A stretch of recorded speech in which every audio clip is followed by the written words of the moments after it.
ہاں جی بھیا، کیا حال ہے؟ پوڈ کاسٹ کا ایک اور آج کا ہمارا سیشن ہے. بات کریں گے فیروز خان کے کیس کے حوالے سے، اور اہم خبر سے آپ لوگوں کو آگاہ کرنا چاہوں گا کہ علیزہ سلطان جو ایک مصیبت میں پڑ گئی ہیں یا گر گئی ہیں اپنی ہی کچھ باتوں کی وجہ سے، کیونکہ آج 1 اکتوبر 2022 کو عدالت نے احکامات جاری کیے تھے کہ دونوں کو آج کورٹ میں حاضر ہونا ہے، جس میں بات کی جائے گی بچوں کی مینٹیننس کے حوالے سے. کیونکہ علیزہ کا دعویٰ ہے، یعنی فیروز خان کی سابقہ اہلیہ کا، کہ انہیں ہر بچے کی، ان کے 2 بچے ہیں، ہر بچے کی 1 لاکھ روپے مینٹیننس چاہیے. حالانکہ فیروز نے کہا تھا کہ میں 1 لاکھ روپے تو نہیں، 20,000 روپے پر بچے کی مینٹیننس میں دے سکتا ہوں. اور ان کے وکلا سے یہ پتہ چلا ہے کہ سپتمبر کی مینٹیننس 40,000 روپے فیروز خان پے بھی کر چکے ہیں، بلکہ جو مینٹیننس کا جو اماؤنٹ ہے وہ انہوں نے وکلا کو دے دیا ہے لیگل ایک پروسیس کے تحت. اور اب یہ وکلا کی ذمہ داری ہے کہ وہ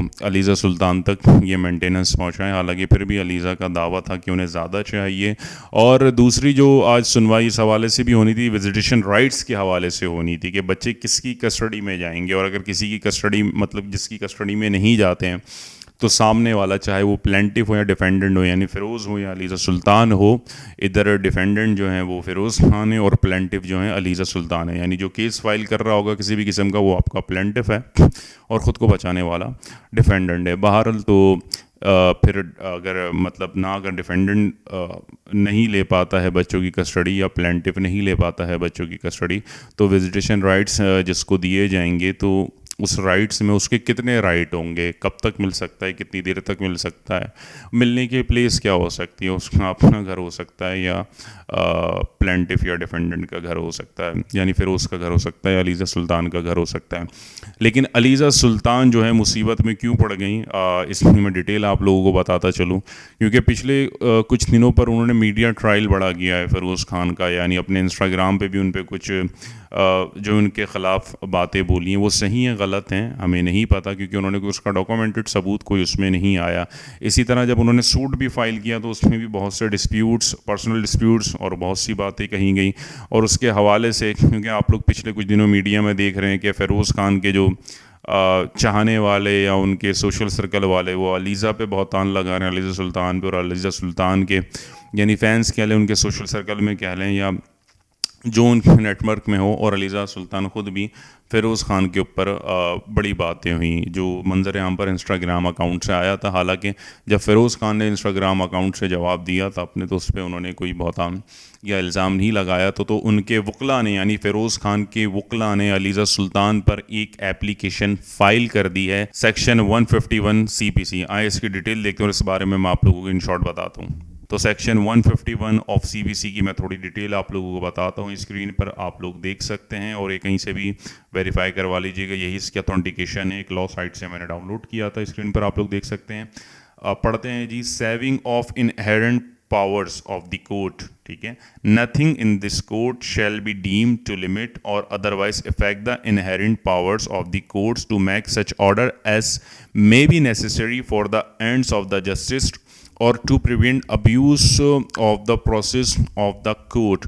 تو to cut the story short, اگر میں آپ لوگوں کو اس کی ڈیٹیل بتاؤں، یہ سیکشن جو فیروز خان کے وکلا نے فائل کی ہے علیزہ سلطان پر، یعنی انہوں نے اپلیکیشن دی ہے کورٹ میں، یہ سیکشن 151 آف CPC لگائی ہے، CPC سول پروسیجر کوڈ. اس میں یہ آتا ہے کہ آپ سامنے والے پہ کوئی بہتان بازی، کوئی الزامات نہیں کر سکتے، اس سے روک دیا جاتا ہے. پھر اگر انہوں نے اس کو کراس کیا، یعنی پھر بھی بہتان بازی کی، تو پھر جو لیگل ایکشن لیا جاتا ہے، جس میں قانونی طور پر سزا بھی ہو سکتی ہے. اور دوسرا ہے کہ جتنے آپ نے اب الزامات لگا دیے ہیں، اب آپ کو ان کو ویریفائی کرنا ہوگا. کیونکہ اگر آپ نے بہت سی جو خاتون ہے کہ خلا کے کیس میں ایک سائیکو پیشنٹ ہے، جیسے فیروز خان کو بھی کہا گیا کہ سائیکو پیشنٹ ہے، تو اب انہیں یہ ویریفائی کرنا ہوگا. اور سیکنڈلی یہ ہوتا ہے کہ اس کے بعد ایک ڈیفینڈنٹ کے پاس یہ رائٹس آ جاتے ہیں، یعنی جس کے اوپر سوٹ فائل کیا گیا ہوتا ہے، یہ کافی قریب اس کے پاس یہ رائٹس آ جاتے ہیں کہ اب وہ ڈیفیمیشن کا بھی کیس ان پر کر سکتا ہے، یعنی ہرجانے کا کیس بھی کر سکتا ہے اگر اس کی خلاف ورزی کرتی اس سیکشن 151 آف CPC کی. کیونکہ ان کے وکلا کا کہنا ہے کہ جب آلریڈی کورٹ میں ایک ٹرائل چل رہا ہے، جسٹس آپ کے سامنے، ہمیں اپنی عدالتوں پہ پورا یقین ہونا چاہیے، نا انصافی نہیں ہوتی جسٹس جو ہے وہ دونوں کے ساتھ ہے اور انصاف دونوں کے ساتھ ہوگا تو پھر میڈیا ٹرائل کرنے کی آپ لوگوں کو کیا ضرورت ہے. تو اس لیے وکلا نے یہ اپلیکیشن ان پہ فائل ہوئی ہے. اور مزید عدالت نے کہا ہے کہ آج تو دونوں حاضر نہیں ہوئے اور لیکن وکلا سے سننے کو یہ ملتا ہے جو فیروز خان کے وکلا ہے کہ عدالت نے یہ احکامات جاری کر دیے کہ 6 اکتوبر 2022 کو فیروز خان کو بھی اپنے وکلا کے ساتھ حاضری دینی ہے اور علیزہ سلطان کو بھی اپنے وکلا کے ساتھ اور دونوں بچوں کے ساتھ، سلطان کے ساتھ اور ان کی جو بیٹی ہیں فاطمہ ان کے ساتھ حاضری دینی ہے، جس میں اس چیز کا فیصلہ کیا جائے گا کہ وزیٹیشن رائٹس یعنی بچوں کی کسٹڈی کس کے پاس جاتی ہے، ٹھیک ہے. اور دوسرا مینٹیننس کے حوالے سے بات کی جائے گی. اس کے حوالے سے میں آپ لوگوں کو تھوڑا سا یہ بتا دوں کہ جیسا کہ علیزہ کی ڈیمانڈ ہے کہ 1 لاکھ روپے مینٹیننس چاہیے اور فیروز خان نے کہا ہے کہ میں 20,000 روپے دے سکتا ہوں، جو انہوں نے دی بھی ہے دونوں بچوں کی 40,000.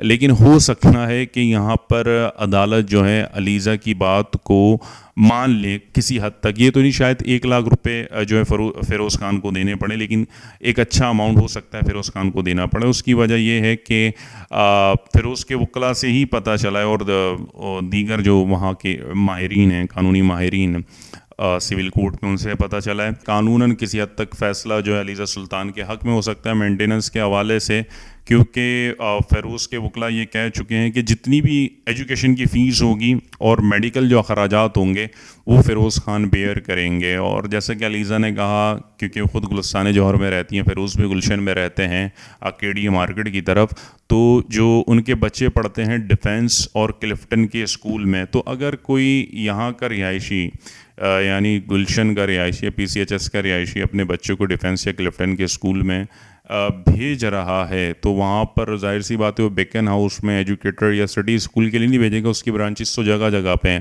تو ڈیفنس کلفٹن میں کچھ ایسے اسکولس ہیں جو صرف ڈیفنس کلفٹن میں ہی ہیں، ان کے نام یہ ہیں: بے ویو اکیڈمی ہے، دا CAS اسکول ہے، DHA ماڈل اسکول ہے، British overseas school, Froebel education centre, Haq academy, education bay اور بڑا مشہور معروف دا لائسم اسکول. تو یہ سارے اسکول اور یا اگر کوئی ان کی برانچز بھی ہیں تو وہ سارے ڈیفنس اور کلفٹن میں ہے. تو ایٹ لیسٹ آپ لوگ خود بھی اگر چاہیں تو گوگل کے تھرو یہاں سے اگر آپ انکوائر کروا لیں کہ ان کی کیا فیس ہے، تو ایٹ لیسٹ ظاہر سی بات ہے سلطان ایک جونیئر اسٹینڈرڈ میں ہوگا تو کم از کم اس بچے کی فیس جو ہے 30 سے 40,000 کے درمیان تو لازمی ہی ہوگی. تو ہو سکتا ہے کہ علیزہ سلطان کے حق میں فیصلہ چلا جائے، شاید پورا 1 لاکھ تو پھر اس کو پے نہ کرنا پڑے، لیکن 20,000 سے زیادہ پر بچہ ہو سکتا ہے انہیں پے کرنا پڑے. تو جو بھی اب سارے رزلٹ ہیں اور کیا فیصلہ ہوتا ہے کیا نہیں ہوتا ہے وہ سب کچھ معلوم چلے گا 6 اکتوبر 2022 کو. پھر ملتے ہیں کسی ایک اور پوڈ کاسٹ میں ایک اور سیشن کے ساتھ. تب تک اپنا خیال رکھیے گا. شکریہ.